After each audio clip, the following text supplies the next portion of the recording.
Hey everybody, it's Jason Blaha here, and it's time for part 2 of the Q&A, so let's go ahead and get this started. Alright, first question.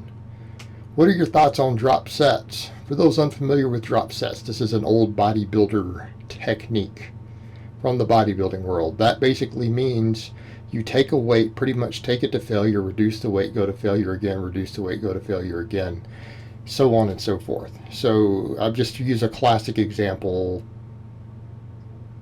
Dumbbells, running the rack on dumbbells for curls or something, where you maybe start with the 30-pound dumbbells and then curl them to failure, then grab the 20s and go to failure, grab the 10s, go to failure, and so on.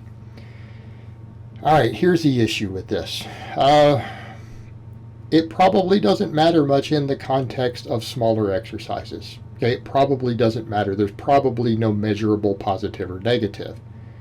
All we have is the research on primary exercises. Okay. What do we know on primary exercises?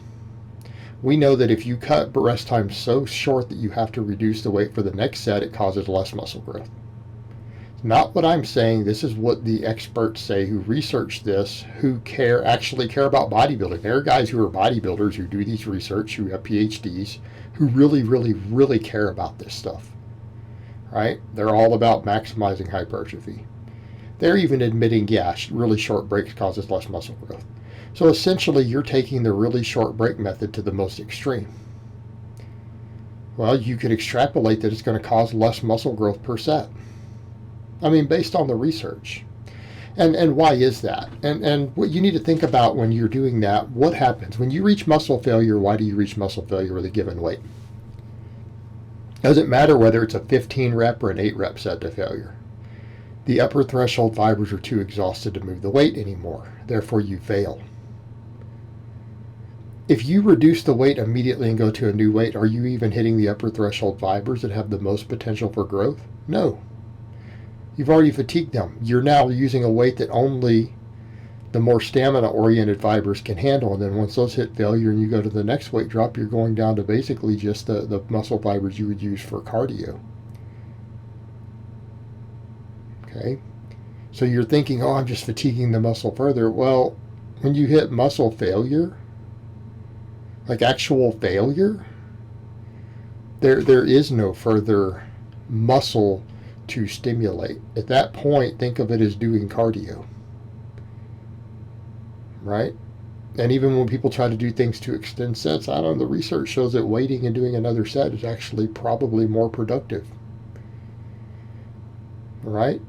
Now, does it really matter? Because people say, well, I know plenty of successful bodybuilders who do that. Well, how much gear are they using? What are they injecting into that muscle on top of it? Like how much site enhancement are they using in the biceps they do that on? Okay, you got to factor that in. Does it probably matter, though, realistically? Because are we doing drop sets on squats and bench press? Are we doing them on bigger movements that you're getting a lot of your size from? No. You're doing drop sets on curls. Do you think it really matters at the end of the day? Is it probably going to stunt your growth? Probably not, because you did a bunch of rows, and then you've already done at least a set of curls to failure. And then you're doing the drop set. Okay. Is it going to give you less muscle growth? Probably not, because if you did a bunch of rows and then you did 3 to 5 sets of curls to failure, your biceps got maximum stimulation. They got it either way. Whether you chose to do those as drop sets or just normal sets to failure, there's probably going to be no difference. The only question becomes, and this is what's comical, when a guy looks at that and says, well, I'm going to put that extra hard work in and that fatigue and it's going to give me more growth. No, it's not. No, it probably isn't. But it probably isn't going to hurt you either unless it causes an overuse issue with the tendon. But there's also the nervous system fatigue. Tons and tons of failure work causes central nervous system fatigue, right? Maxes do not cause that. By the way, that's nonsense. That's pro science. It's been studied in the lab. A 1 rep max deadlift causes less central nervous system fatigue than a set of curls taken all the way to failure. That's not what I say. That's what the research says in the lab. So that could be the only downside of some of your drop sets, could be a nervous system recovery issue, right? Does it probably matter? Probably not that much in the grand scheme of things. So I don't think about them at all. I don't program them. I don't recommend them. They're probably of no use to you. They probably, in most circumstances, aren't going to hinder you either beyond doing normal straight sets, as long as the volume and everything is appropriate in the fatigue. All right, next question. Why a knuckles up grip instead of a bulldog grip on the wide floor press? For me personally, I can't get as tight. I find the more that I mess with bulldog grip these days that I simply cannot squeeze the bar as hard as I can with just getting my hand all the way around that bar and getting those knuckles up. I just can't squeeze it as hard, therefore I don't get as tight. Every good PR I have hit has been with knuckles up, squeezing the hell out of the bar, not bulldog grip. I'm stronger that way. So you're asking me why? Because I'm stronger that way. I get a more stable bench press that way. That's why. It's not just personal preference. I am stronger that way. If you have equal strength with both, by all means, do personal preference. I have clients who love the bulldog grip, and they love it, and they said it's a game changer for them. And by all means, carry on. But on a floor press, my bulldog grip sucks. I cannot get my hand tight for some reason on the floor press. It just has to do with the unracking it, the re-racking it, the position at the bottom. When I'm doing rep work on the floor press, I lose my position with the bulldog grip on it. I just simply am not as strong and I'm not as stable. So I use the grip that gives me the most strength, the one that I seem to get the best results with.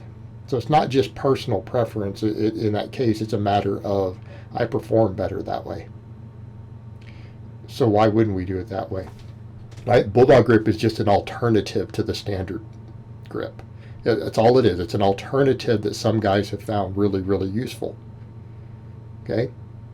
And if you find it really, really useful, like if you can bench 10 pounds more with a bulldog grip, then by all means do a bulldog grip. I'm stronger with knuckles up, squeezing the hell out of the bar. And if I can keep that position, I tend to always press more weight. So I'm working on doing it more and more and more instead of trying to mess with the bulldog grip still. I care about being strong more than personal preference. All right, next question and last question of the week. What do you think of ring dips or ring push-ups as supplemental exercises for a lagging chest? That doesn't make any sense. Okay. Ring dips and ring push-ups give you an extra amount of instability, which might, in some cases, develop some more stabilizers. The pectorals are not a stabilizer. Like this is of no merit. And in other words, picking something that creates a much larger degree of instability than we would get even on a big barbell exercise. Okay. See where we're going with this? Barbell exercises are free weight movements. They have enough instability. We don't need to create additional instability that risk injury for the purposes of hypertrophy, particularly when the lagging muscle is the primary mover. Okay, that's illogical. Why? Because ring dips are one of the #1 causes of injuries at the CrossFit Games, for example. And I don't care that a lot of gymnasts do them. Those are full-time gymnasts who are on the rings all day. It's not the same thing as trying to do them a couple times a week as a supplemental exercise. And even then, I might question how many of those gymnasts are still able to perform at a high level after 20 years in their sport. I don't know. I don't see many masters gymnasts winning anything, though. I could be wrong. And someone, I'm sure they'll let me know that there's plenty of 45-year-olds winning the Olympics in that sport. And there might be. I've never checked into it. But I suspect there isn't based upon what all happens with their shoulders in it. Okay? So why take this higher risk thing purely for hypertrophy? Why not just pick more stable movements to build your pecs? Because at the end of the day, when we're talking about a lagging muscle, we need tension on that muscle. We need that muscle to do work. We don't need more stabilizers trying to get involved if we have a weak link on our big movements. If your pecs are a weak link, you need to build your pecs. Easiest way to build pecs: floor press, dumbbell presses, weighted dips, right? Normal bar dips, right? Parallel bar dips. Those work real well.